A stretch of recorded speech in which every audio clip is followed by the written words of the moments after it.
a rather definitely mathematical, almost diagrammatic way in which our ancient forebears developed their concepts of astroanalysis is of very definite interest to us now, because it may form an important part of the future study of psychology. Many things that do not seem probable at a given time become more probable as our knowledge enlarges and our tolerance broadens.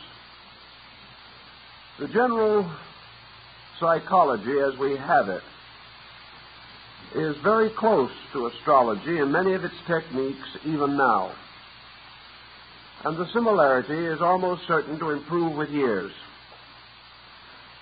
The ancients evolved a system of basic concepts as to the use and abuse of sidereal energy. Also, the ancients perhaps were among the first to recognize the universe as our principal conditioning environment. We cannot escape entirely the influence of the way of life in which we exist as creatures.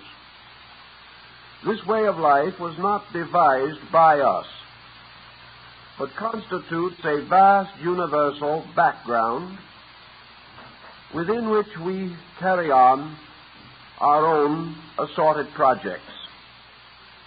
We are therefore creatures possessing a measure of individuality, continually using and abusing energies. The natural use of energy is always to affect normalcy, to result in an harmonious adjustment between the individual and his world. The abuse of energy always threatens this harmonious adjustment. And when this adjustment is at part at least destroyed, the person himself suffers from the consequences. This suffering, of course, extends beyond the individual and may very often become world problem. Problem is always the result of the lack of harmonious use of energies. This lack may arise from ignorance, in which the human being simply does not know how to use energies that are vastly beyond his own comprehension. The second cause of trouble is a calculated effort to exploit or pervert energies, as we find in individuals who have permitted selfishness and other faults to dominate their conduct. Where we are unable to cope with energy because we do not understand it, we proceed by way of trial and error. We attempt various experiments with life. This experimentation has been going on since the dawn of time. And from these experiments we learn certain useful facts. We learn to a measure at least what we can do and what we cannot do safely. We realize that certain causes inevitably produce consistent results. And wherever we find that a cause produces a detrimental result, or a result which is not harmonious with our security and well-being, we make note of this. And from the note so taken, we have developed a variety of beliefs and opinions. Inasmuch as the vast collective in which we exist has anciently been regarded as a divine structure, and the mysterious laws governing it have been regarded as the will of God, it became obvious to primitive people, strongly religious in their inclinations, that the universe was constantly attempting to teach us something, and that this revelation was the revealing of the will of God for creatures. From this revelation of the divine will, we are reasonably certain that most of our scriptural writings originated. They came from persons who were inwardly illumined to the degree that they apprehended or understood certain operations of natural law which were not obvious to the average semi-informed person. From the same contemplation, philosophy gathered most of its ethical structure, its recognition of right and wrong, its ability to formulate codes, political, cultural, ethical, for the improvement of society and the perpetuation of worthy and proper institutions. From this same general reservoir of observation and reflection came also the beginnings of science, the recognition of those laws with which man must cooperate, laws which also continually invite an improvement, an enlargement of human empire. Thus, from primitive observation, perhaps on the fields of Babylon long ago, Western man gained his point of view. He also learned, as he went along, that this point of view was not imaginary. It was not merely something he had conjured up out of his own imagination.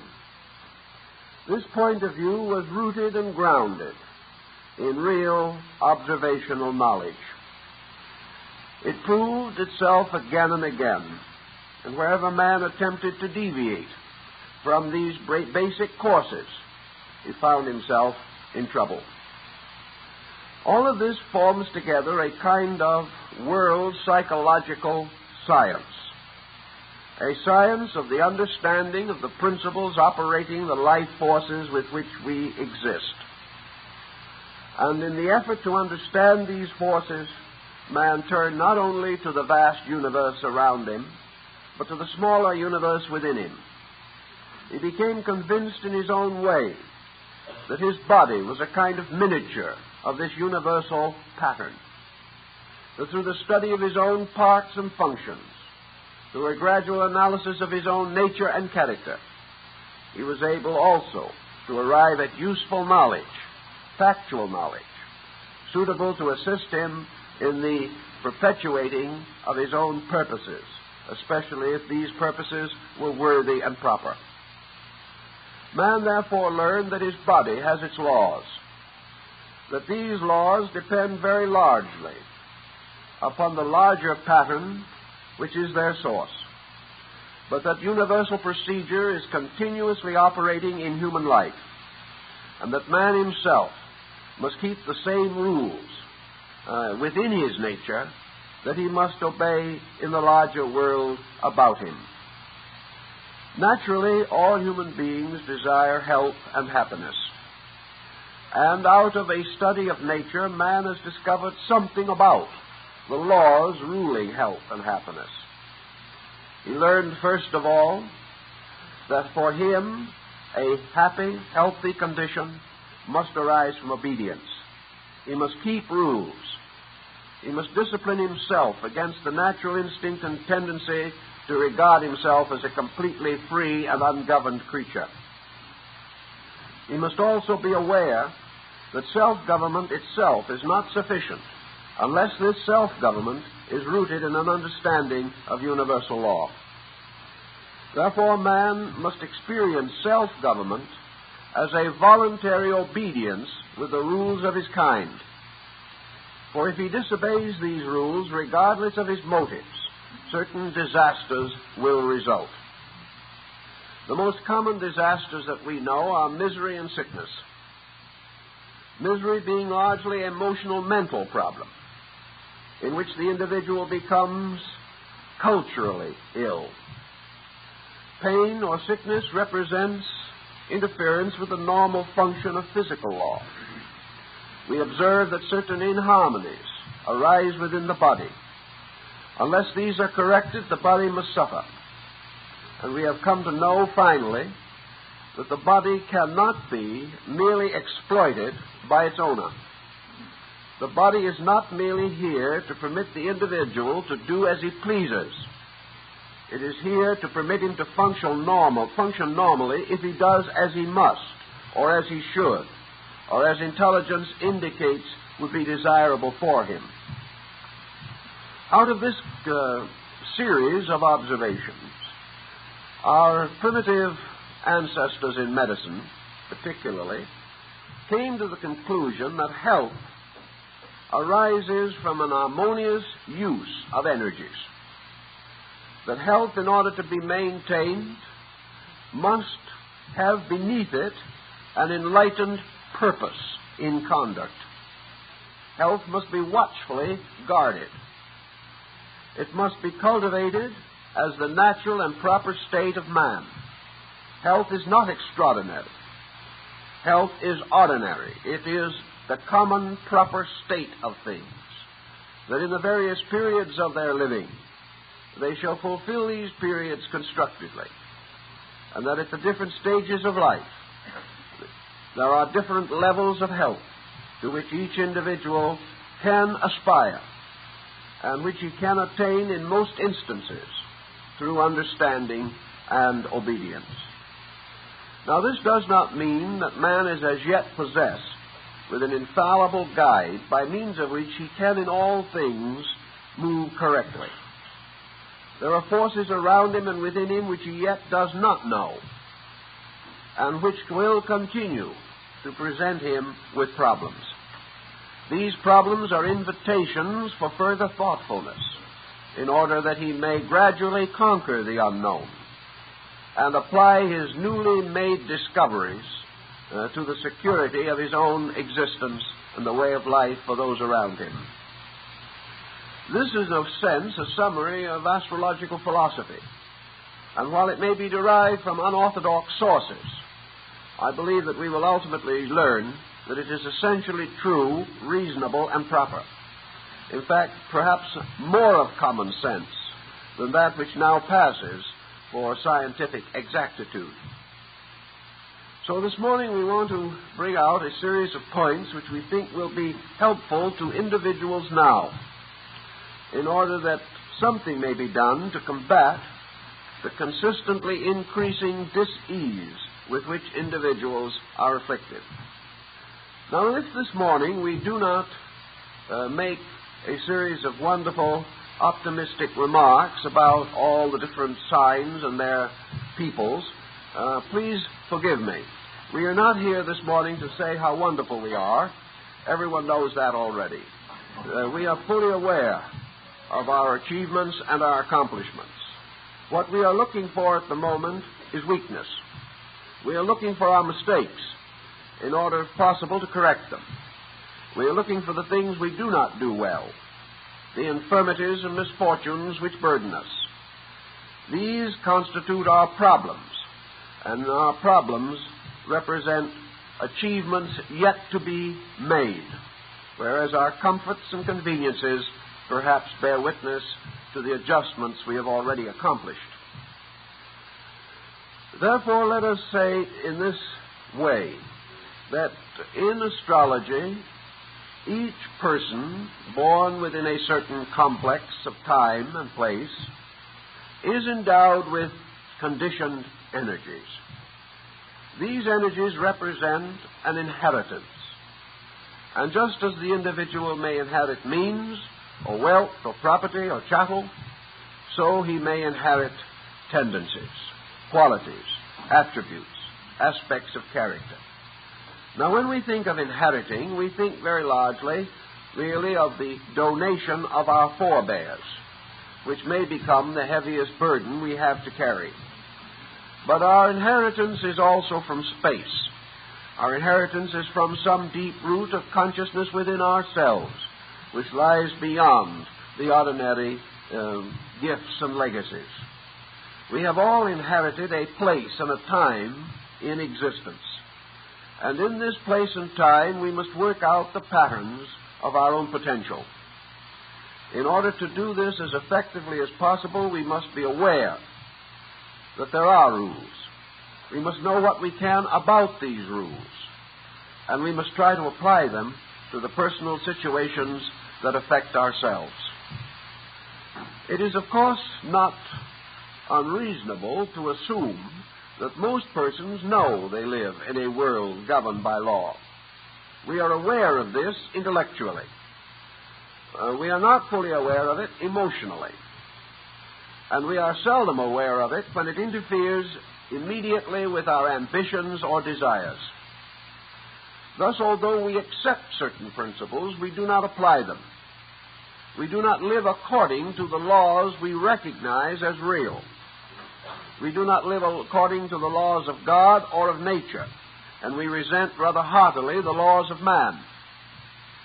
These resentments, this attempt, particularly on the part of certain modern materialistic and anarchistic philosophies, this tendency to rebel against that which is proper, reasonable, and for man inevitable, is measured in terms of discomfort, inharmony, and suffering. So we start with one rather simple and obvious rule, that if we are not a secure, happy, adjusted, and reasonably healthy person, there is room for improvement. Now, this room for improvement is a challenge. And wherever the individual is not able to function in a reasonable manner, is not able to control his own instincts and appetites to a reasonable degree, where we observe this lack of reasonable control, we know we are in the presence of the principal cause of trouble, and that the trouble will continue until this control is finally discovered, recognized, and applied. To control an energy is often difficult, for the reason that the energy arises within ourselves. We are not able always to identify it. We are not able to tell when it will suddenly emerge. We are not able always to anticipate the pressures and tensions which will accompany it. Thus, many of these experiences come upon us unawares, and before we realize what has happened, we have already made several unfortunate decisions. In the Western way of life, one of our reasons for trouble is our haste. We allow nothing to mature. We are not a contemplative people. We do not sit down quietly with ourselves. We do not have enough inner communion with our own natures to be able to say to our various pressures, be still. We are their victim. They come upon us while we are under other pressures. And in this complex of tensions, new elements are introduced so suddenly and sometimes so dramatically that we are unable to cope with them. One of the first problems, then, is to attempt to prevent the exceptional or extraordinary pressure from arising. We can do this usually by permitting ourselves a greater degree of personal relaxation. Relaxation does not mean laziness. It does not mean that the individual sits around with his hands folded, nor does it necessarily imply that he must get away somewhere into the mountains or the valleys and rest in the sun. Rest and relaxation are not identical things, although relaxation removes most of the need for rest as we know it. Actually, relaxation means to perform the various functions of life without tension, with a minimum of pressure. For the habit of pressure rapidly gets out of control. Once we become accustomed to doing things pressurefully, we lose the ability to do them graciously. Wherever pressure arises, there is danger. Just as the increasing pressure in a boiler may cause it to explode, so the increasing pressure in man's nervous system can cause illness. We observe today a constantly mounting pressure. The individual is responding more pressurefully to the circumstances around him than at any other time in history. To meet this requires a certain amount of conscious effort. We must resolve within ourselves to relax pressure, to achieve what we can achieve without this tremendous sense of tension.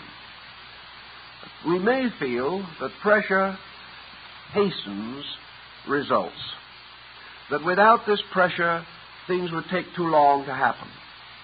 Actually, pressure does not hasten any constructive result.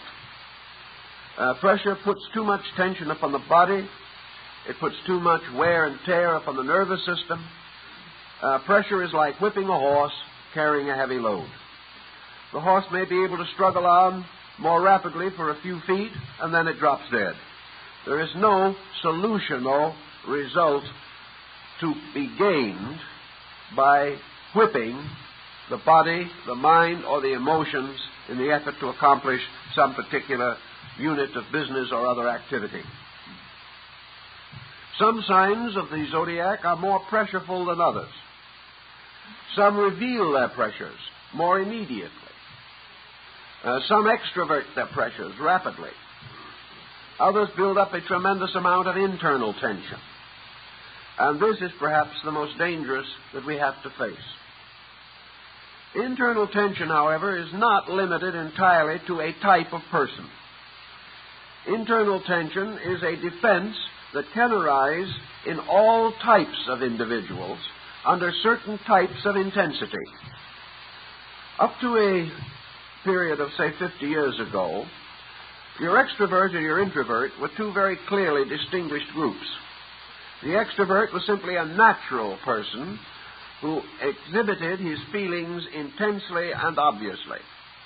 The introvert was an individual who naturally concealed his feelings, out of timidity, out of reticence, out of some form of humility or modesty, or perhaps more dramatically, out of fear itself. Today, however, introversion is becoming an artificial habit in the lives of people originally untouched by it. We are all becoming more introverted because of the apparent hopelessness of the environmental situation. We find more and more difficulty in extroverting reasonably. It appears that we are living in a world moving so rapidly and under such tremendous compulsions that there is very little to be gained by coming out, saying anything, doing anything, or being anything. Thus, we have a tendency to fall back into introversion, even though we may not be what was originally termed an introverted type. Introversion may result from discouragement as to the ability of the individual to cope with any physical or environmental circumstance. Being hopeless and sensing helplessness, the person may simply retire into himself, carrying a greater and greater amount of internal load, locked in a greater and greater degree of internal intensity. Obviously, the more this intensity builds up, the more dangerous it becomes. The more mechanically organized, the more industrialized and standardized a culture becomes, the more difficult it is for the individual to find self-expression. Lack of self-expression contributes to frustration. Where the person can make a useful contribution to a way of life, he has every incentive to be useful. Where his contribution is neither recognized nor accepted, he gradually becomes discouraged. Therefore falls back into himself, building defenses or escapes according to his natural attributes. Today, our large defense mechanism, of course, is the magnitude of world affairs. Our escape is into trivia, into any form of unreasonable activity which seemingly gives relief for the moment. Thus, the boundary lines of types are not as clear as they used to be. More and more persons are involved in large patterns over which they cannot exercise adequate management. They are more and more victims of situations apparently beyond control. This requires a new ordering, a philosophic ordering of life. The ability of the person to recognize the dignity and significance of the integration of himself. That where we cannot change other things, we still have the privilege of improving self. We have an opportunity to learn rapidly the importance of a sufficient internal life. A life that is made rich without the necessity for visible attainments. A life that is purposeful even in a society which may not recognize the purposes with which we are most concerned. The result of a purposeful organization of ourselves is that we do become an increasingly powerful minority of integrated persons whose opinions, attitudes, and achievements are available to society when society is willing to accept them. And also, we have then a voice which we can use increasingly for the good of the group. We become less likely to be moved by propaganda and common prejudices. We are not so quickly affected by negative circumstances. And as a result, we do not panic. And where emotions of panic diminish in society, many of the mistakes of society will in this way be corrected.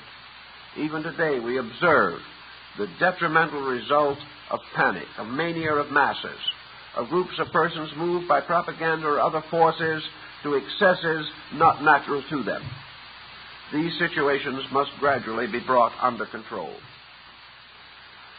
Thus, we have in astrology not only a key to a world pattern, we also have a useful text for the integration of our own natures. And it is on this level that we wish to particularly approach the subject at this time.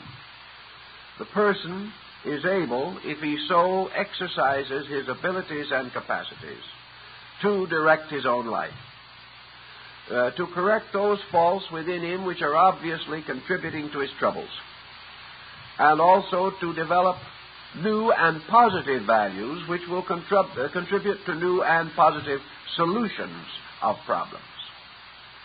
A problem person, to a degree at least, is an impoverished one. A person with problems is usually a person who has not much else but problem. He does not have an adequate allotment of values which are not problems.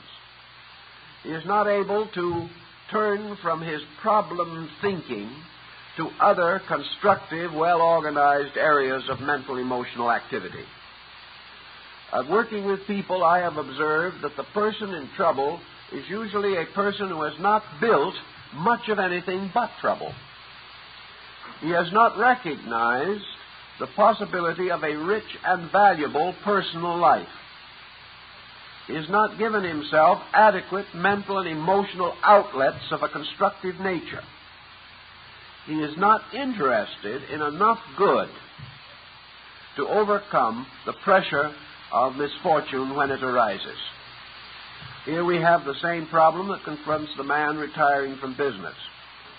If at the age of retirement he has not built sufficient interest, his health will most naturally decline.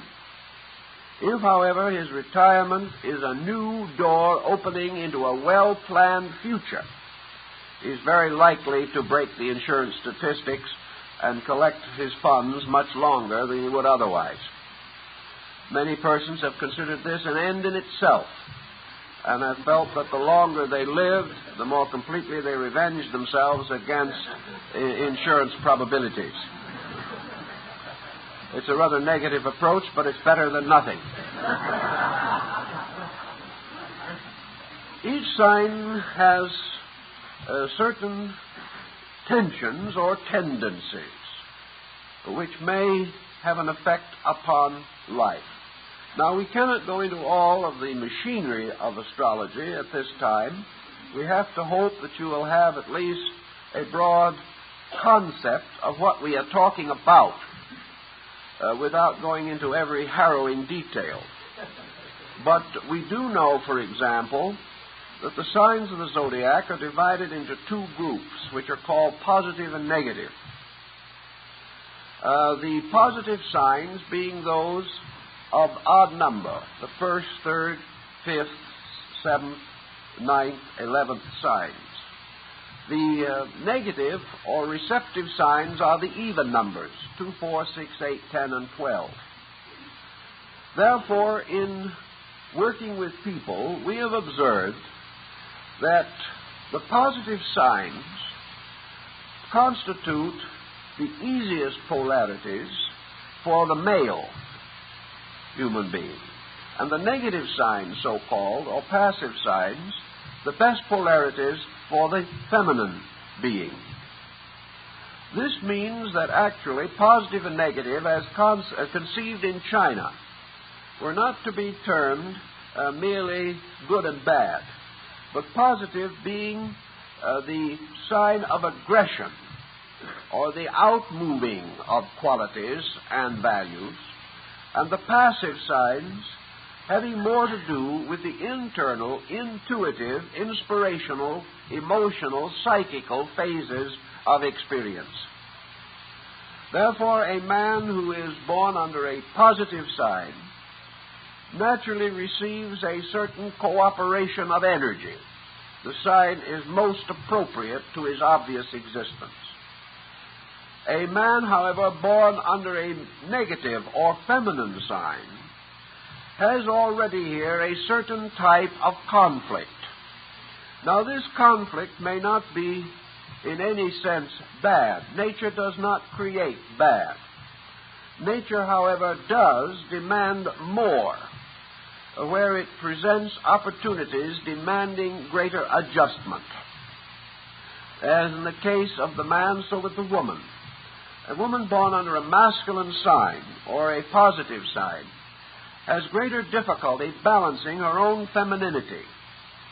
And unfortunately, when either the masculine or the feminine polarities are off balance, this unbalance is not an attainment or achievement. It is a liability. It is a difficulty that has to be faced.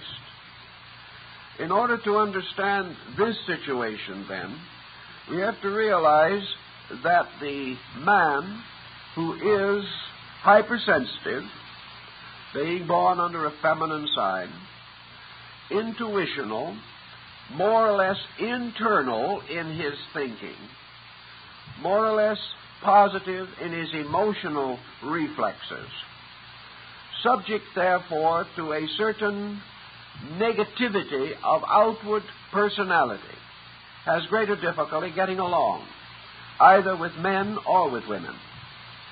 The woman on the opposite polarity, born under a masculine sign, presents more drive than is natural or normal to her kind, is less adaptable and adjustable, less able to complement someone else in marriage, less able to quickly and immediately assume the maternal role in motherhood, less willing to permit her children to grow up, but continuing a positive, dominant attitude over them. This type of woman may succeed better in business, but may pay for this achievement in terms of psychic peace of mind. Thus, wherever we have these cross polarities, we also have the beginning of a kind of tension. We have not anything wrong, because actually the consciousness of man is androgyne. The psychic life is both male and female. But when this psychic life moves through a body of the opposing polarities, the body and its pressures, its temperament, and its tensions make it more difficult for that person to function harmoniously. The object intended is, of course, obvious. Nature is not so much interested in the happiness of means as it is in the dignity of ends. And therefore, nature is working for a very definite purpose, namely to gradually diminish these opposites, to cause the individuals involved to become more aware of the psychic polarities of each other. For it is only through these inner experiences that this mysterious interval between the sexes can ultimately be psychologically bridged. As long as the two polarities remain totally distinct, they may harmonize a little better in physical activity, but their mutual understanding is not enriched.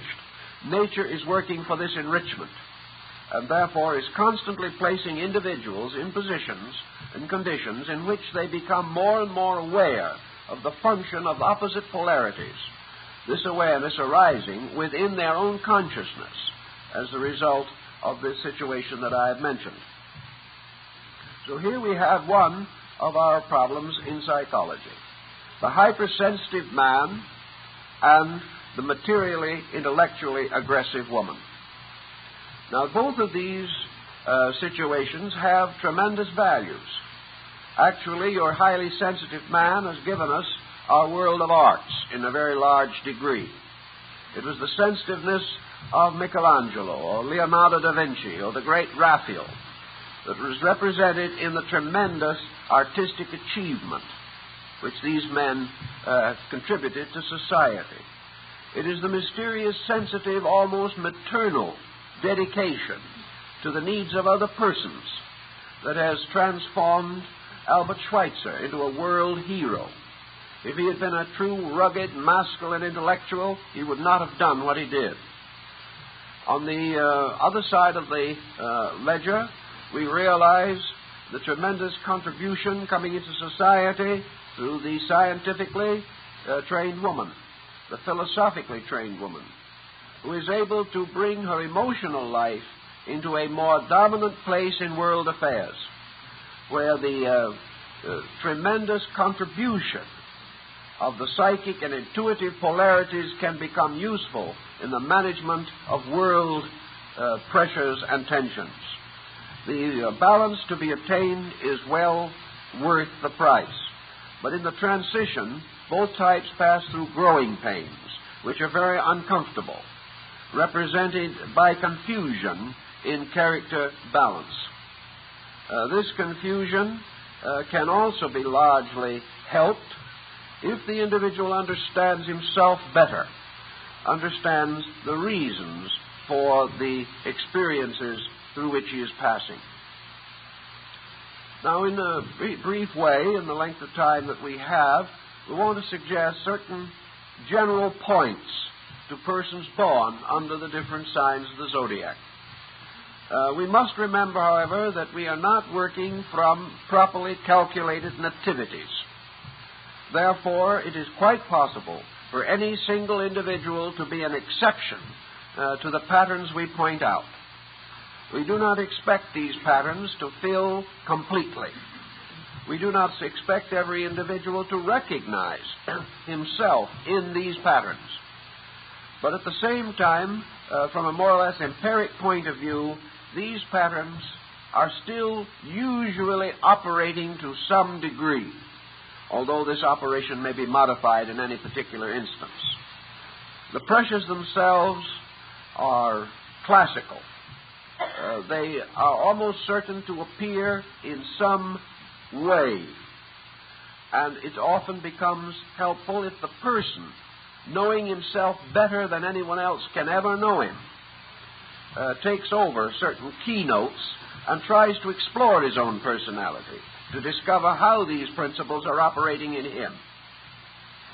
Instead of simply saying they are or they are not, it is better to estimate to the degree to which they may be present, in an effort to learn something that is useful to our own needs. We all have pressures, or we would not be seeking knowledge. We are all to a measure insecure, or we would not be questing in religion and philosophy for sources of personal integration.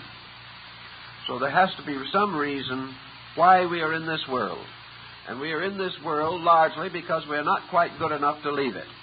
And here we will remain until we improve the situation. The first of our zodiacal signs, of course, is Aries, extending approximately from the 20th of March to the 20th of April. Now, we know that sometimes it's the 21st and sometimes it's the 22nd, but for round figures, let us make some kind of a general statement. And where you are born between the 18th and the 22nd or 3rd of a month, consider both the preceding and following suggestions, because they may be present to some degree as a compound. And persons under compound pressures of this nature also exhibit a new kind of mixed tensions, which are often quite interesting to the observer and not quite so interesting to the proud owner thereof.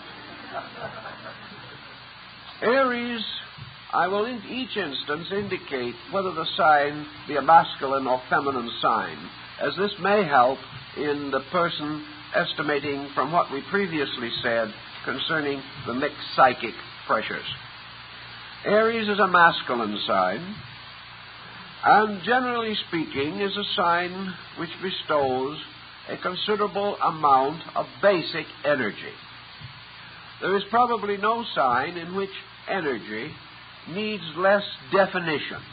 It is itself. It is a tremendous energy power. And one of the things that this energy likes to do in the Aries person is work. It's too bad we haven't more under the sign, because there's a lot of the world's work that isn't getting done.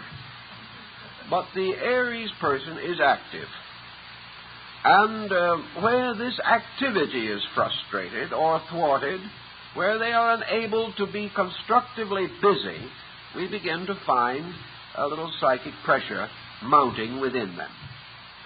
Also, this sign is a lover of the open spaces for the most part. They like large areas of activity. Some Aries people will become very neurotic if nailed to a desk every day. They are most suitable for outdoor activities or activities carrying a maximum of variety and change. They like activity usually that is a combination of mental, physical activity. They do not like to do just mental work. They want to get their hands at something. They want to construct or to build. Nature has often endowed them with a pretty rugged constitution, and they like to be up and at it. And activity can sometimes get out of hand with these people. In their effort to be continually active, they may overstrain their resources, particularly as they grow older, for they find it difficult to adjust with limitations of strength or health. Normally speaking, without too much tension arising from conflict, these people hold their health and hold their energies rather better than a number of the other signs.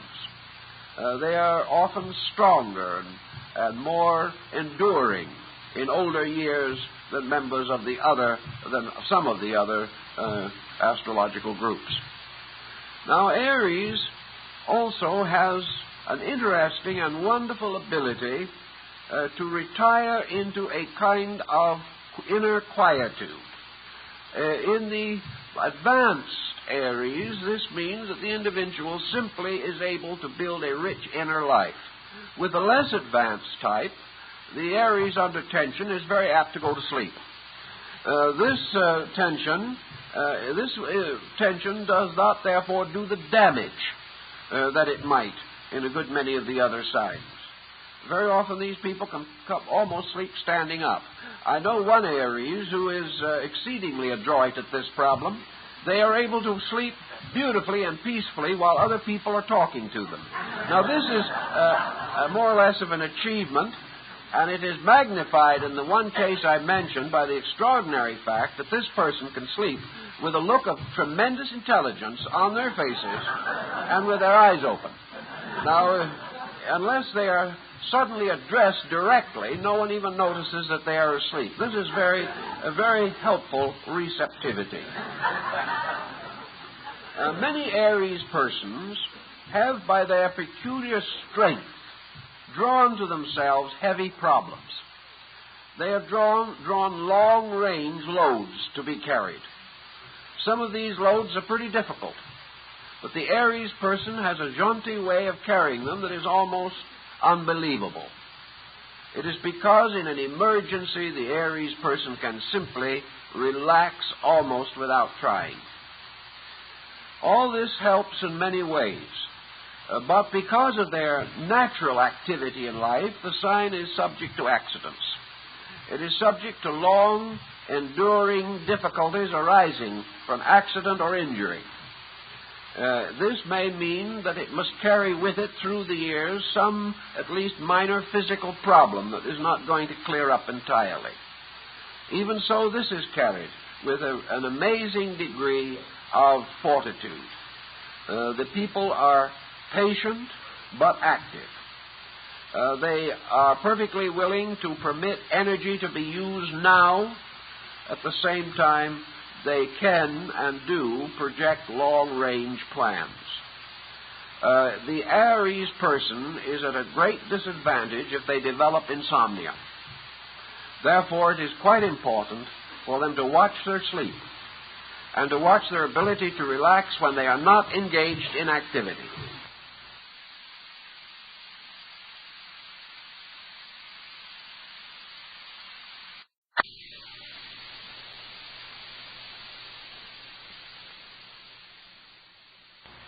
These people need considerable sleep. And where they are denied it for too long a period of time, it will produce difficulty. Because of the natural allotment of energy in them, these people also become tremendously disturbed if this energy suddenly seems to diminish.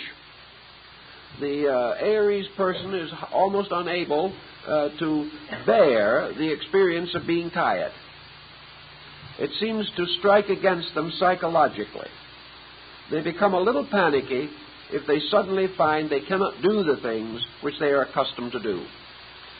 This is about their weakest point, and they have to work with it as much as possible.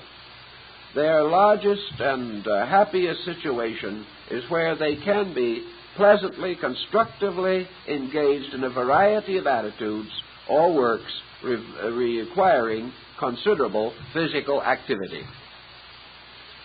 The main psychological fear is that they have not really ever adjusted to sickness.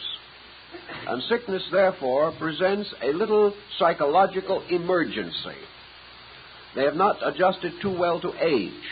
Therefore, limitation of activity must be met with a kind of quiet, contemplative courage. Many Aries have sharp tempers and are quick-tempered, but not generally given to grudges.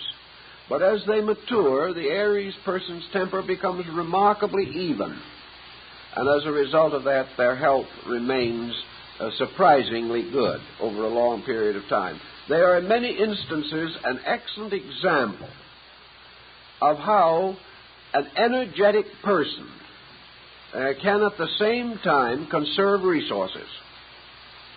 There is not much tendency to waste energy. There is very little tendency to argument or discussion about things, but a simple, direct doing of that which is next. And in this simple, direct doing, a wonderful conservation of resource. These persons should, however, not worry too much, not create negative imagination about health or circumstance, try to be as contemporary as possible, and enjoy simple things every day. This is the way in which their health, their energies, can be best sustained. They are not too involved. The Aries woman is somewhat more involved than the man, because her energies are more like his. They are more active. They do things more. And in so externalizing their energies, they often get themselves into a position in which they can be accused of driving or dictating or attempting to dominate. Thus, again, with them, achievement must be smoothed out, or else resistance will cause psychic stress. When people resist them, they fight harder. The real secret of the problem is when someone resists, relax, and in due course of time, try again. But if you fight through too hard, you will waste energy, and no man today has energy to waste. From the 20th of April to the 20th of May, we have the Taurian person. And while they are generally represented as being bullheaded, this is not their real problem. Taurus is a feminine sign and presents greater difficulties to men than to women. By its very nature, Taurus is imaginative. It is also, down inside of itself, rather easily frustrated. It is defeated more quickly than some other signs. There are a lot of fears lurking in the background of the Taurian personality, and they often come through in the form of an extraordinary appearance of aggressiveness, which is not actually their real nature at all. There is an understratum of melancholy. There is a tendency to fall into negative feelings. There is a tremendous psychic restlessness, great difficulty in settling down to something. The person does not become a routine person too well, and they have a great many fears locked in their personalities. One of the common fears of Taurus has always been the fear of age. The Taurian person is a youth worshipper. They are very much impressed by appearance. In a Taurian, a gray hair is a disaster, and immediately you have to treat it accordingly.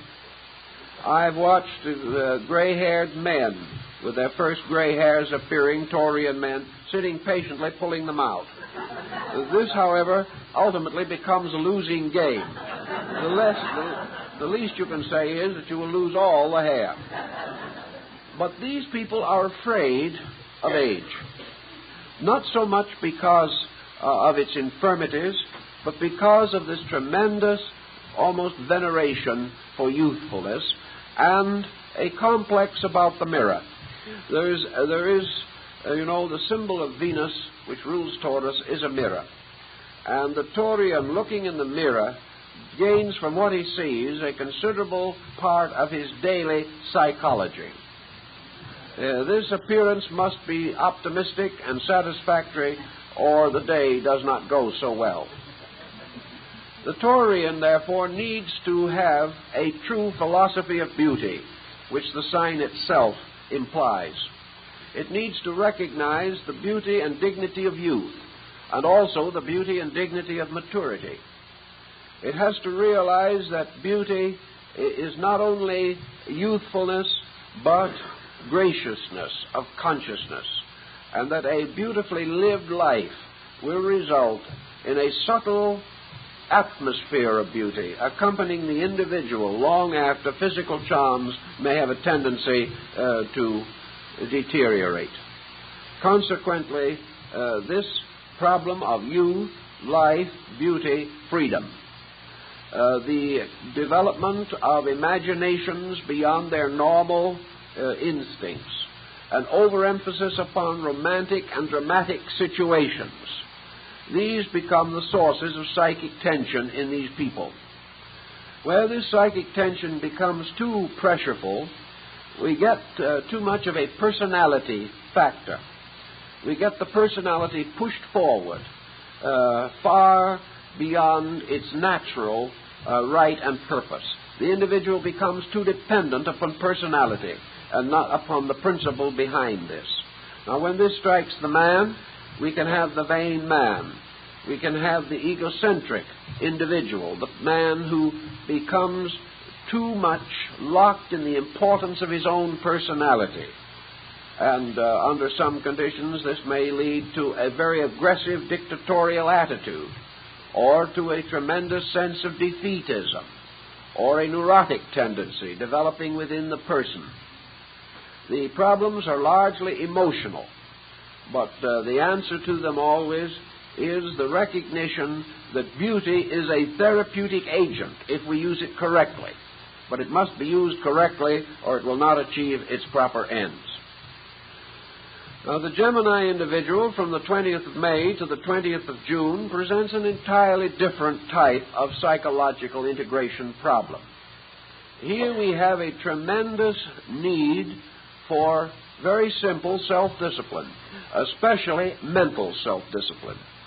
The individual must be taught the importance of straightening out his own thinking. This sign is a sort of psychic sponge. It takes into itself many ideas which are not meaningful. It permits completely conflicting attitudes to live together without attempting to discriminate between them. It causes the person to be too easily influenced by fads and notions and attitudes of those around them. It represents also a degree of hypercriticism, and the Gemini person loses the advantage of simple faith simply because they become too mentally involved. There is also a little tendency on the part of the Gemini individual to shy away from physical responsibilities. These people do not accept promotion in business as easily as some others, nor do they carry on with the same breadth of interests that are important to a healthy, happy adjustment. The tendency to be a little too scattered within an area. The individual may be scattered within a certain intellectual viewpoint. These people will run into political thinking of a minority kind. They will develop peculiar and extraordinary sympathies for the underprivileged. They will be leaders in socialization projects. They will be discomforted and paralyzed by news broadcasts. They will take on all kinds of negative fears. And the mind, instead of solving problems, will exaggerate them. I think probably one of the troubles here is just simply lack of a sufficiently colorful existence. These persons have not experienced widely enough to be able to evaluate experience properly. They've lived within certain areas, social, economic, political, cultural. They have never really peered over the fence to find out what is happening on the other side. Thus, there are many things around them all the time that bewilder them. I would say that for this type of person, an increase of breadth of interest, the development of various hobbies and avocational outlets, a distinct effort not to be critical, not to be bitter about anything, even that which is wrong. Because while we may know a thing is not good, the moment we become embittered about even evil, we begin to prepare our way for our own psychic undoing. What is not right, we know is not right. But if we personalize it, dramatize it, and emotionalize it, we will be sick. And this problem often results in the Gemini individual falling into a complex of nervous situations. It's very good for the Gemini person to learn to sit down quietly and enjoy the good book, enjoy a pleasant conversation, and to enjoy sometimes small things of no great importance, and not to become critical and feel that if they're not at this moment engaged in a cosmic enterprise, they're doing nothing. These people become very impatient with other folks and their small purposes. This is a very serious mistake, because there will always be other folks and there will always be small purposes. And from perspective, maybe ours will be among the small purposes, although we do not believe it at the moment. From the 20th of June to the 20th of July, we have the Cancer person. The Cancer person reminds me of the American soldier in China who was looking at one of the dragons carved on the walls near the summer palace of the Empress Dowager a number of years ago. He took a look at this dragon and he said, "My, these Chinese have the awfulest imaginations." Now, the Cancer individual can sometimes have the awfulest imagination. The sign is highly imaginative and highly sensitive, and out of it can come a tremendous amount of creative artistry. The sign is feminine, and in the feminine nature may often result in a very strong maternal instinct, a natural psychism, which can lead to a series of inner emotional experiences which may be over-accepted. The tendency of the Cancer person is to be extremely sympathetic of problem. At the same time, their own inner integration is not always up to their hopes and their beliefs and their convictions. The Cancer person will very often try to do for someone else what they have never been able to do for themselves, and that is bring life into harmonious relationships. The Cancer person, therefore, has to be constantly aware of the danger of internal emotional delusion. The things which they hold to be tremendously important may not be quite as valid as they think they are. That the tremendous tensions and pressures which they exert may not be justified, and that a great deal more could be accomplished easily and quietly and peacefully by simply relaxing and doing the things that can immediately be done. The Cancer person is often very social conscious. That is, not necessarily merely in small things, but in terms of social need. They would like to see a better world. They would like to see happier people. And very often they overdo in the effort to bring these things about. The overdoing is not necessarily wrong, but it is wrong when the individual has not yet established his own footings adequately. The Cancer person has not adequate establishment in themselves.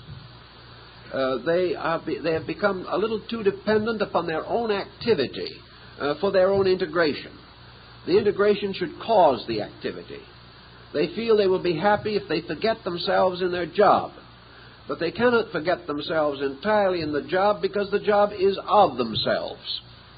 And the situation becomes sometimes rather complicated. As a result of tremendous emotional intensity, very often, almost always, frustrated to some degree by its own intensity, these people are often disillusioned or embittered or settle down to a long period of acceptance of what to them may appear to be a dismal state of affairs. If they could realize that much that they believe to be very certain only originates in their own moods, they will be happier and able to face the situations more effectively. It is a sign in which the person is too easily pressed by unknown intensities of emotion within himself. And these pressures nearly always cause him to overlook the need to integrate his own nature. Where this happens, you have the danger of particularly digestive problems. You have difficulty in elimination, quite frequently appearing. You have tremendous tendency to fall into fads, to fall into various intensities, the individual feeling that an intensity means a value, and this is not always the case. In the Cancer man, we find again the artistic, sensitive, psychic, emotional factors making it difficult for him to adjust in society. He always apparently has to have some employment or some activity which gives opportunity for creative emotional expression. This emotional intensity detracts to a measure from his solid industrial adjustment. From the 20th of July to the 20th of August, we have Leo. Now, Leo are people usually who obviously or quietly set about something and generally stay with it until they feel that it is accomplished. It is a go do it and stay with it type of situation. Now, the sign is essentially masculine, and Leo people divide into two distinct parts or types, one of which is quite the roarer, the individual with the strong leonine executive pressure, and the other we might term an intimidated Leo.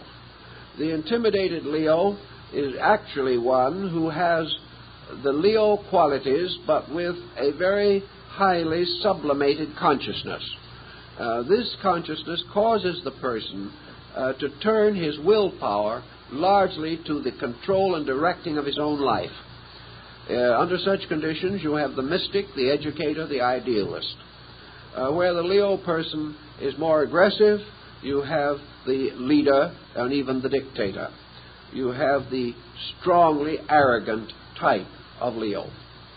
Now, the great virtue of the Leo person is their sincere and dedicated sense of responsibility. They are faithful unto death of the things that they believe, and they are very excellent servants of good causes. The danger to them, of course, in their activity is an extremism. They are not quite flexible enough. They are not quite able to find the humorous side of life. Things get a little too serious. Problems are exaggerated to some degree. And in the quiet side of Leo, dedication has even led to martyrdom. It is a sign in which the person, to be really as happy as they can be and as well adjusted as possible, must develop just a little more sense of humor, must recognize that they are working with a world that is not going to do quite the way they think it should, and take a rather parental attitude of leadership without domination, of helpfulness without criticism, and of cooperation without a determination to run something. All these things have to be very quietly worked out in the Leo. The moment a Leo person tries to dominate situations, he creates tremendous resistance. His very nature seems to do this, and as a result he has pain and troubles that otherwise he should not be forced to endure. The Leo woman is a very dedicated person, and Leo women in families are often the dedicated co-worker in a project. The Leo person, Leo woman inheriting a husband or family responsibility will carry it with great conscientiousness. Also, they will remember persons whom they have admired. They are hero worshippers, and they are particularly dedicated to the perpetuation of the work of the dead, particularly some close person, leader, or object of respect in their lives. They will continue continuing allegiance to that over a period of years. Many organizations pass into the control of Leo women who become devout and wonderful preservers of the trust that has been given to them. This is the way in which they work out their feminine approach. They become world motherly rather than simply personal parents. The Leo person, because of their pressures, has some enemies, has some opponents, is open to criticism, and where this gathers too much momentum may result in sickness. They are subject to falls, dizzy spells, and injuries of a minor nature involving the heart. They are sometimes subject in older years to difficulty in locomotion, but for the most part they get along fairly well if they are able to sort of graciously warm up their programs so that they do not appear to be merely forcing situations. From the 20th of August to the 20th of September is the Virgo person, which is a feminine sign. And the Virgo individual, generally speaking, is also rather the nervous type, more or less introverted by nature, very often successful in forms of humanitarian enterprise, especially involving health, as doctors, nurses, therapists, and persons of that nature. They have a great love of helping the sick. Very often Virgo persons, by their natures, being somewhat negative, have a tendency to draw things to them, and they draw problems. They have a magnetic fascination about them, which causes persons weaker or more helpless to move in. This situation often throws the Virgo person into a long-range responsibility program. A program of taking care of, helping, guiding, leading, directing, sustaining, supporting, and holding up somebody. This can become more or less tiresome. And as a result of it, the Virgo individual becomes a little negative, a little disillusioned, a bit pathetic sometimes, and gets a sort of internal feeling that they are being well imposed upon. I have news for them. They are. But at the same time, I've known cases where things were done to put it right, and the Virgo person was utterly miserable because he just couldn't get along except when he was imposed upon. Those were his best moments. Well, if he can handle it without getting sick or getting irritable, nervous, or troubled, all right. but the tendency is for them to absorb into themselves these problems and then spread the problems in the area of their own activity. The Virgo physician has to be careful that he doesn't discover in many of his patients some particular ailment with which he is peculiarly interested. He has a tendency to sort of pass on these things in this way. Virgo persons, being by nature nervous, being by nature perhaps a little unable to control their tendency to sort of chatter along their way of life, should cultivate again as much philosophy as possible, deep values with which to balance mental pressures, and a very broad, tolerant, kindly, relaxed relationship with life. Otherwise, you're going to find too many nervous ailments appearing, too much tendency to fatigue, and a little negative melancholy slowly creeping in to color the life rather drably. They mustn't reach the situation in which they must be busy every minute or miserable. There must be a way of not being quite so busy and at the same time being happy, pleasant and integrated and adjusted. By this procedure, all things go a little better. The Virgo man, because of the negative endowment which he has received, is apt to be lacking in a necessary degree of aggressiveness for family leadership or for advancement in business, and he is apt to be engaged in some line of activity which does not demand too much creative imagination. Therefore, he needs creative imagination rather than routine to enrich and perfect his life. From the 20th of September to the 20th of October, we have the Libra person. And the Libra individual is one in whom frustrations very often have almost immediate results. The frustration being pressure. The Libra person being a very willful person, being a person with tremendous determinations, and to a certain degree an instinctive tendency to try to aggressively influence other people, must learn that all of this procedure will shorten life and shorten happiness and will result in serious detriment to the various metabolic processes of the body. The person who is too dominant, too aggressive, has metabolism troubles. And these in turn can lead to many other situations. So that the Libra person must let down the drive by means of which they are pressed to either supreme achievement or nothing. This perfectionism of the Libra person, this absolute requirement that they be in some way important, may cause this importance to be attempted by force rather than by merit.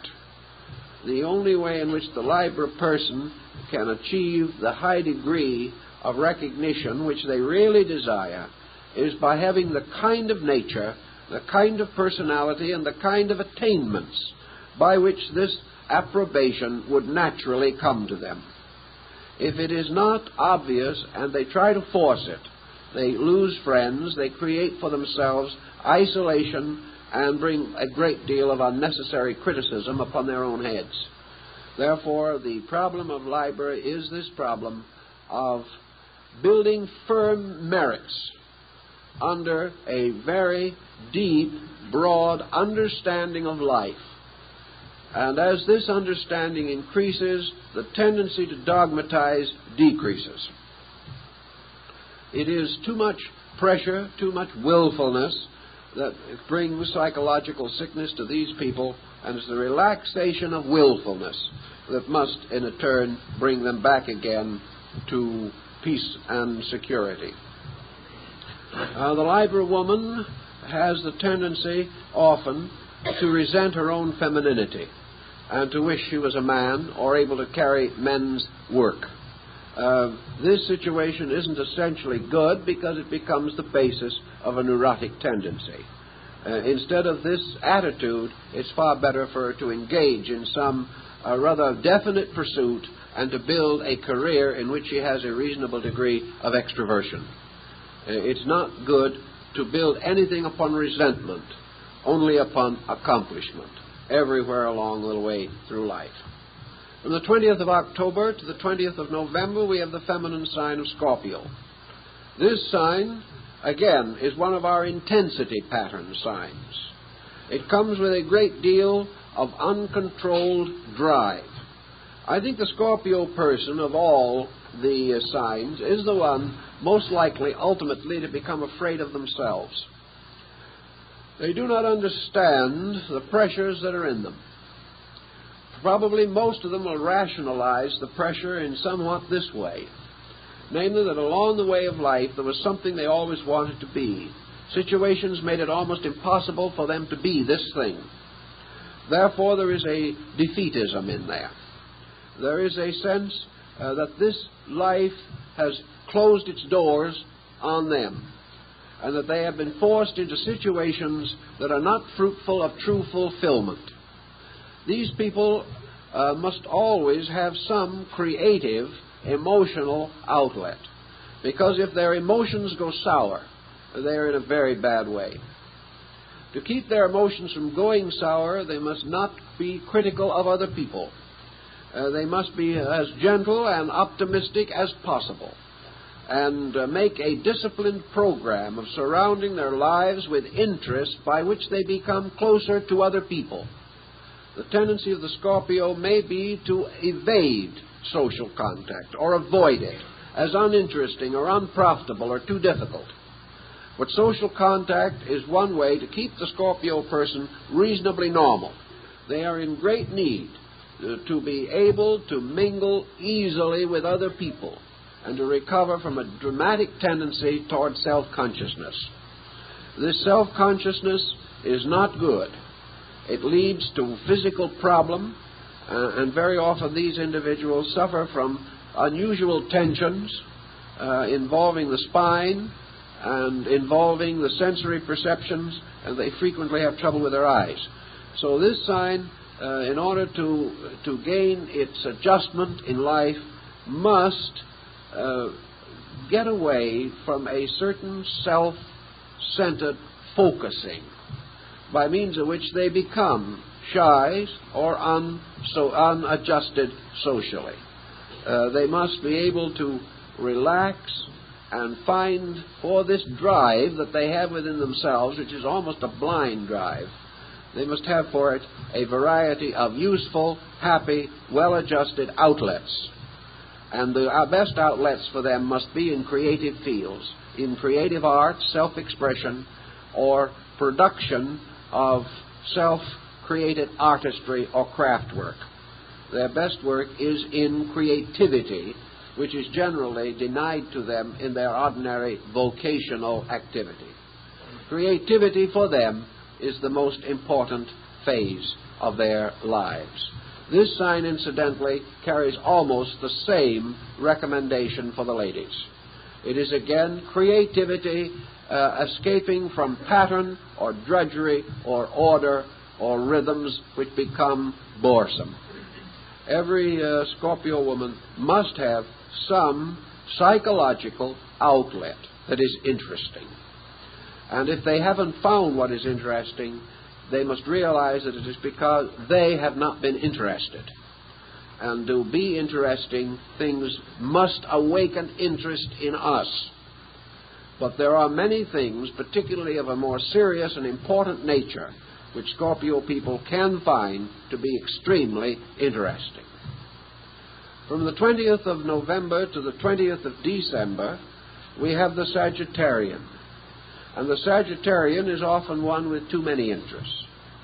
A very interesting, rather pleasant personality is very marked in this sign.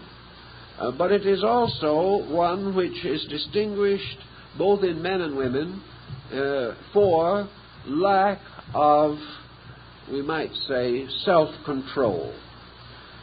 This sign has to look out for the misuse of escape mechanisms. The individuals born under it must not run away from facts. The tendency is to obscure facts, to hide them in one way or another, and to develop surface projects which are not consistent with inner convictions. This leads also to one of the great dangers of the sign, namely intemperance. And in many cases, the alcoholic problem has ruined the life of a Sagittarian. But if this forms one kind of habit, we know there are many other habits quite socially acceptable that can also have a detrimental effect. And one of the problems with the Sagittarian is the danger of developing a success fixation. The importance of succeeding, the status symbolism. These things very often must be considered. Also, the temperament of the Sagittarian, particularly the Sagittarian woman, often gravitates against a successful marriage. And as a result of being a little too critical, a little too demanding, and perhaps a little too extravagant, the Sagittarian woman has got to guard her home, or something may go wrong in it. The tendency also, finally, with the Sagittarian person is to live through an adventurousness into a final state of more or less quiet security. In the long range of things, the Sagittarian often comes to a very happy and fortunate situation. But they have to come to that after they have exhausted a series of false situations with false glamour. The earlier, therefore, that the Sagittarian can discriminate real value from appearance and can turn from appearance to value, the sooner they can do this, the more quickly they will avoid the pressures and tendencies which affect the sign. The sign is affected by surgery. Usually there's at least one major surgery or danger of it. The sign is affected to a measure at least by fears, negative fears, and by defeatism, and often by a pattern of life in which the individual has sacrificed too much in the vain effort to try and succeed.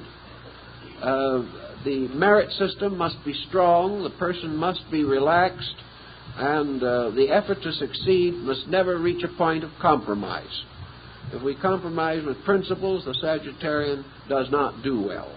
Religion frequently becomes a strong factor in bringing the Sagittarian person to final integration. Now, the next sign is Capricorn, from the 20th of December to the 20th of January. This sign has as its principal adversary in terms of psychology and health a certain setness or fixedness of attitude. It is present in both the men and the women of the sign. This sign, there is not a great deal of inconsistency between the two, except that, strangely enough, the women seem to appear the more ambitious of the two in this particular group. The Capricornian person has to be careful not to become set in ways, for anything that becomes set becomes crystallized. The Capricornian cannot afford to settle down into any attitude or condition or even into a place which will have a tendency to close in upon them. Everything closes in on them if they are not careful.